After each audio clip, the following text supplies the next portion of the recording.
D-Mobile Stores the only one Kapunga. Sasa nataka niwaelekeze wateja wangu, kuna baadhi nimepokea malalamiko, kuna wengine wanadai dogo upo mjini, sijui upo Mbeya, sijui upo Dar es Salaam, sijui upo kwenu Mwanza, Usukumani.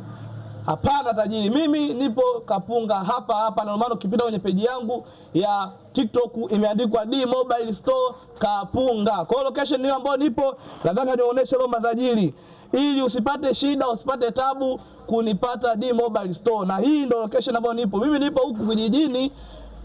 Kitu kijijini kilivyo ni mjini kwa sababu hatuna lami tu ndio maana ni kijijini, lakini tukipata lami tajiri huku ni mjini. Location unaiona kwa cheki maduka. Cheki maduka tajiri. Maduka onesha mpaka kule. Mimi niko barabarani bwana. Mimi siko nani, mbona ndinga ziko kule, mziki wa J4 Sound uko pale. Na kitu pekee ambacho kitakupa signal upo ndani ya D-Mobile Store, umeshafika location ya D-Mobile Store ni kitu kimoja tu. Hichi hapa tajiri. Njoo onesha. Ukifika hapa unaukuta mnara wa Voda. Ukiukuta mnara wa Voda ujue basi umeshafika ndani ya D-Mobile Store. Na hapa tutajenga kachumba ketu kingine tutakaongeza kwa sababu hapa ni nyumbani. Kwa hiyo hii ndio location ambayo mimi nipo tajiri. Sipo Mbeya mjini.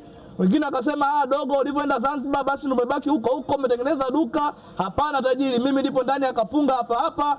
Location inasoma Kapunga the only one. Ndio maana kila siku nasema Kapunga the only one. Kwa sababu vitu vyangu ni vya kipekee.